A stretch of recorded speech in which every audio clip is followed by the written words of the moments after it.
ചേട്ടാ, CPM-ന് 10 വർഷത്തിന് ശേഷമാണ് ഒരു തിരിച്ചറിവ് ഉണ്ടാകുന്നത്. കേരളത്തിലെങ്ങും വിലക്കയറ്റമാണ്. അതായത് ഇന്ധനത്തിനും അരിക്കും പഞ്ചസാര അതുപോലുള്ള ആവശ്യ വസ്തുക്കൾക്കെല്ലാം ഈവൻ പാലിന് വരെ വില കൂടിയെന്ന് CPM കഴിഞ്ഞ ദിവസമാണ് തിരിച്ചറിയുന്നത്.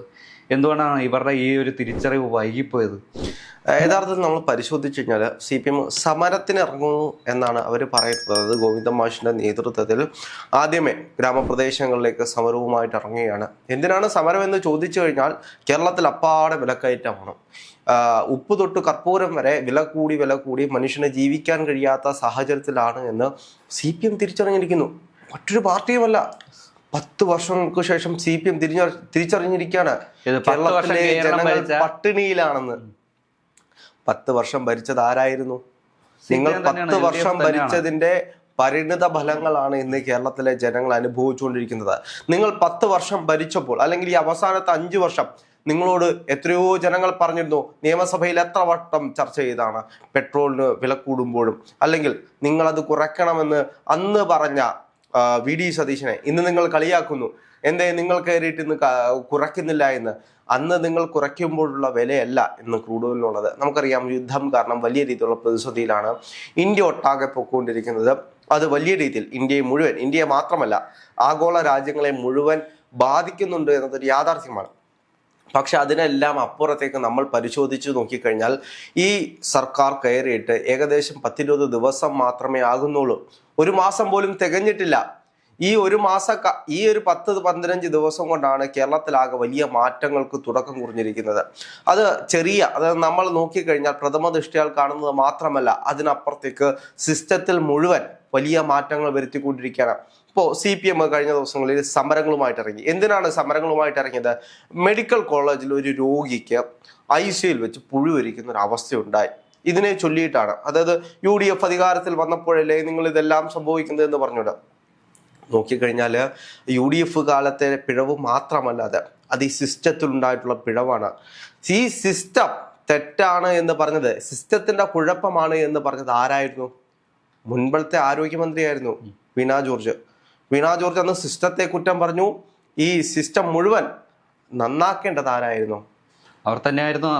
നന്നാക്കിയിട്ട് ഇറങ്ങിപ്പോയിരുന്നെങ്കിൽ ഇത്രയേറെ ചീത്തപ്പേര് ഈ ഒരു വകുപ്പിനുണ്ടാവുമായിരുന്നില്ല. അതെ. അപ്പോ ഏറ്റവും കൂടുതലും പ്രശ്നം വരാൻ പോകുന്ന ഡിപ്പാർട്ട്മെന്റ് ഏതാണ് എന്ന് നമ്മൾ നേരത്തെ പറഞ്ഞതാണ്. നമ്മൾ ഇതിനു മുമ്പിട്ടും ചർച്ച ചെയ്താണ് മുരളീധരന്റെ കാര്യം. മുരളീധരൻ എടുത്തിട്ടുള്ള ടാസ്ക് എന്ന് വെച്ച് കഴിഞ്ഞാൽ വലിയൊരു ടാസ്ക് തന്നെയാണ്. അപ്പോൾ ഇത്രയും വർഷത്തെ ഈ 10 വർഷം കൊണ്ട് ഈ സിസ്റ്റത്തിൽ ഉണ്ടായിട്ടുള്ള തകർച്ച, അതിന്റെ പ്രധാനപ്പെട്ട കാരണം എന്ന് പറയുന്നത് കൃത്യമായിട്ട് പണി അറിയുന്നവരെ വെക്കാത്തതാണ് അതിന്റെ പ്രധാനപ്പെട്ട കാരണം. നമുക്കറിയാം, ഈ 10 വർഷക്കാലത്ത് കൊണ്ട് ഇവിടുത്തെ ആശുപത്രിയിലേക്കൊക്കെ നിയമനങ്ങൾ നടന്നിട്ടുണ്ട്. ഈ നിയമനങ്ങൾക്ക് എവിടെ നിന്നാണ്?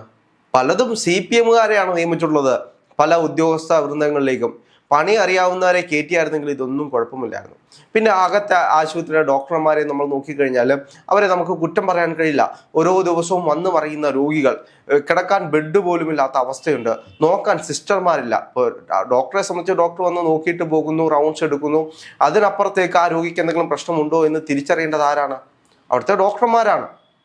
അപ്പോൾ ആ ഡോക്ടർമാർ ശ്രദ്ധിക്കേണ്ട കാര്യമായിരുന്നു, സിസ്റ്റർമാർ ശ്രദ്ധിക്കേണ്ട കാര്യമായിരുന്നു. ഇപ്പോൾ ഓരോ ഡിപ്പാർട്ട്മെന്റും ഇത്ര ആളുകളുണ്ടല്ലോ. പിന്നെ മറ്റൊരു കാര്യം, ഈ തിരുവനന്തപുരം മെഡിക്കൽ കോളേജിൽ എത്രത്തോളം ഉദ്യോഗസ്ഥരുണ്ട് എന്ന് നമ്മൾ അന്വേഷിക്കേണ്ട ഒരു കാര്യമാണ്. അവിടെയുള്ള ഉദ്യോഗസ്ഥരെല്ലാം CPM അനുകൂലികളായിട്ടുള്ള ഉദ്യോഗസ്ഥരാണ് പലപ്പോഴും നമുക്ക് കാണാൻ കഴിയുന്നത്. അതെന്തുകൊണ്ടാണ്? ഈ സിസ്റ്റം മുഴുവൻ ഇവർ കൈയടക്കി വെച്ചിരിക്കുകയാണ്. മുഴുവൻ സിന്ദാബാദ് വിളിക്കാൻ പോകുന്ന തൊഴിലാളികളാണ് അവിടെ ഉള്ളത്.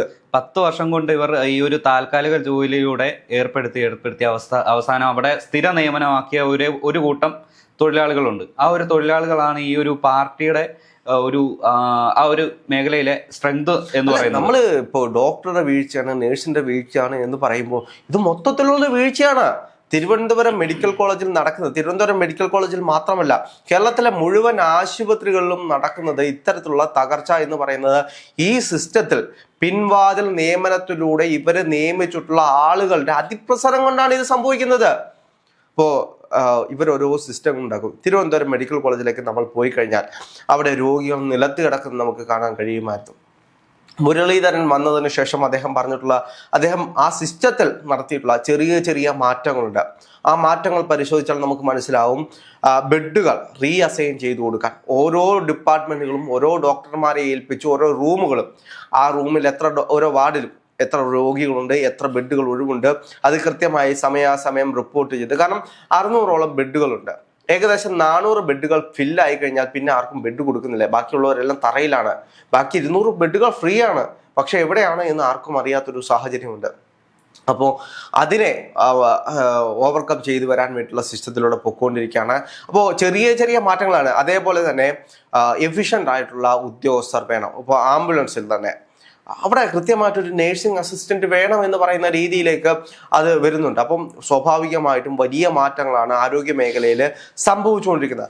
അപ്പോൾ ഇപ്പോൾ വന്നിട്ടുള്ള മാറ്റങ്ങൾ നമ്മൾ ഒരു 2 മാസത്തിന് ശേഷം നമുക്ക് ഈ സർക്കാരിനെ കുറ്റം പറയാം. കാരണം അതിനുള്ള പൂർണ്ണ അധികാരം ഇപ്പോൾ എല്ലാവർക്കുമുണ്ട്. ഈ സിസ്റ്റം എന്ന് പറയുന്നത് ഇപ്പോഴും CPM-ന്റെ അണ്ടറിൽ തന്നെയാണ്. കഴിഞ്ഞ ദിവസം നമ്മൾ തന്നെ ചർച്ച എടുത്തിയാണ് പോലീസ് ഉദ്യോഗസ്ഥരെ, അതായത് രഹസ്യ പോലീസ് ഉദ്യോഗസ്ഥരെ, ഇതിനകത്ത് മുഴുവൻ CPM-കാരാണ്. അതുകൊണ്ട് അന്വേഷിക്കാൻ കഴിയുന്നതിൽ വലിയ ബുദ്ധിമുട്ടുകൾ അനുഭവിച്ചുകൊണ്ടിരിക്കുകയാണ്. സർക്കാർ മാറുമ്പോൾ ആ സിസ്റ്റം ഡെവലപ്പ് ചെയ്ത് സർക്കാരിന് കൊണ്ടുവരണമെങ്കിൽ അത് ഒരു അജണ്ടയായിട്ട് ഇതിനു മുമ്പിട്ടുണ്ടായിരുന്ന സർക്കാർ നിയമിച്ച പിൻവാതിൽ നിയമനങ്ങൾ കാരണം ഒരു രാത്രി ഇരുട്ട് വെളുപ്പിക്കുമ്പോൾ ഇത് സിസ്റ്റം മാറ്റാൻ മാജിക്കൊന്നും ചെയ്യാൻ പറ്റില്ലല്ലോ. അതെ, അതിനൊരു കാലോചിതമായിട്ടുള്ള ഒരു സമയം എടുക്കും. അതുകൊണ്ടാണ് ഈ ഉദ്യോഗസ്ഥരെ അങ്ങോട്ടും ഇങ്ങോട്ടും റീഅസൈൻ ചെയ്തത്. നമ്മൾ നോക്കുമ്പോഴത്തേക്കും ഈ ഇപ്പോൾ പൊയ്ക്കൊണ്ടിരിക്കുന്ന സിസ്റ്റത്തിലെല്ലാം അഴിച്ചുപണിയാണ്. ഇപ്പോൾ ഇവിടെ ഉണ്ടായിരുന്ന പോലീസുകാരനെ അവിടേക്ക് മാറ്റുന്നു, അവിടെ ഉണ്ടായിരുന്ന പോലീസുകാരനെ ഇവിടേക്ക് മാറ്റുന്നു. എന്തിനാണ്? ഒരു സിസ്റ്റം ഇത്രയും നാളും CPM-ന് അനുകൂലമായിട്ട് ഭരിക്കാൻ വേണ്ടിയിട്ടുള്ള ഒരു സിസ്റ്റം CPM ഉണ്ടാക്കി വെച്ചിരുന്നതാണ്.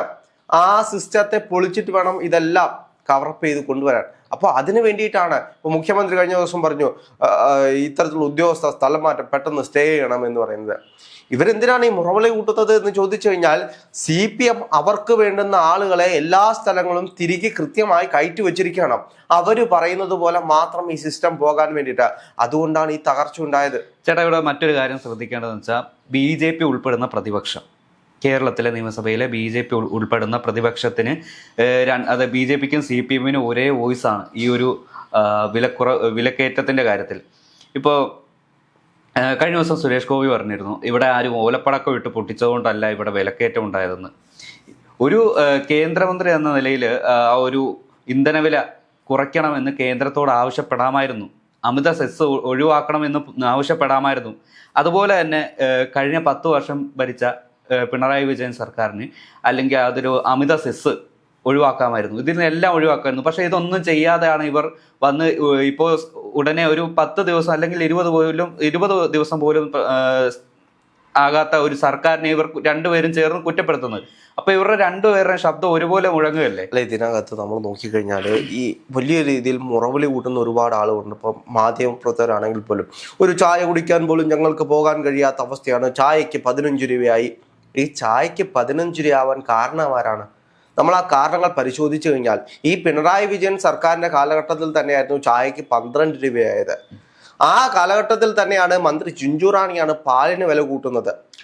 ആ സമയത്താണ് യുദ്ധം വരുന്നത്, ഗ്യാസിന് വില കൂടുന്നത്, ഗ്യാസ് കിട്ടാനില്ലാത്ത സാഹചര്യം വരുന്നത്. ഇവർ ഇറങ്ങിപ്പോയപ്പോ മിൽമ പാലിന് 4 രൂപ കൂട്ടിയിട്ടാണ് ഇറങ്ങിപ്പോയത്. അത് പിന്നെ അംഗീകരിക്കാൻ പറ്റാത്തൊരവസ്ഥ വന്നു.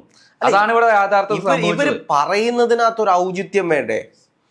ഇവിടുത്തെ ചില മാധ്യമങ്ങളൊക്കെ പറയുന്നത്, അയ്യോ ഞങ്ങൾക്കൊരു ചായ കുടിക്കാൻ പോലും പോകാൻ കഴിയുന്നില്ലേ, ഇപ്പോ റേഷൻ കടയിലേക്ക് പോയി കഴിഞ്ഞാൽ ഞങ്ങൾക്ക് സാധനം കിട്ടുന്നില്ലേ. ഇവർ കടന്ന് മുറവില് കൂട്ടുകയാണ്. ഇവരൊന്ന് ആലോചിച്ചാൽ മതി, ഏത് സമയത്താണ് പിണറായി വിജയൻ സർക്കാരിന്റെ കാലഘട്ടത്തിൽ 12 രൂപയ്ക്ക് ചായ കുടിച്ചവരാണ് കേരളത്തിലെ മലയാളികളെല്ലാം. അന്ന് അവർക്ക് വിലക്കയറ്റം ഒന്നും വലിയ പുത്തരിയല്ലായിരുന്നു. എല്ലാ ദിവസവും ചായക്ക് വില കൂടുന്നു. അവസാന സമയമായപ്പോഴത്തേക്കും 4 രൂപ കൂട്ടി പോയത് ചിഞ്ചുറാണിയാണ്. ഗ്യാസിന് വില കൂടി. ഇതൊന്നും ഇവരാരും അറിയുന്നില്ല. ആഗോളപരമായിട്ട് നടക്കുന്ന ഒരുപാട് വിഷയങ്ങൾ ഇതിനെ ബാധിക്കുന്നുണ്ട്. സ്വാഭാവികമാണ്. ഇതിനെ തടഞ്ഞു നിർത്താനാണ് ഒരു സർക്കാർ ചെയ്യേണ്ടത്. കഴിഞ്ഞ ദിവസം മുഖ്യമന്ത്രി തന്നെ നിയമസഭയിൽ പറയുന്നൊരു കാര്യമുണ്ട്, സിവിൽ സപ്ലൈകോ ഇവിടെ ഈ വില പിടിച്ചു നിർത്തണമെങ്കിൽ അതിന് മാത്രമേ കഴിയുകയുള്ളൂ. അപ്പോൾ അവിടെ 3000 കോടിയാണ് കൊടുക്കാനുള്ളത്. ആ 3000 കോടി നിങ്ങൾ എന്തുകൊണ്ട് കൊടുത്തില്ല എന്നാണ് പിണറായി സർക്കാരിനോട് ചോദിച്ചത്. ആ 3000 കോടി രൂപ കൊടുത്തിരുന്നെങ്കിൽ ഇന്ന് ഇവർക്ക് വിലക്കയറ്റത്തിൽ എന്തെങ്കിലും ഇടപെടലുകൾ നടത്താമായിരുന്നു.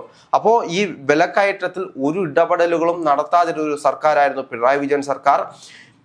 എന്താണെങ്കിലും വി ഡി സതീശൻ സർക്കാർ വന്നിട്ടുണ്ട്.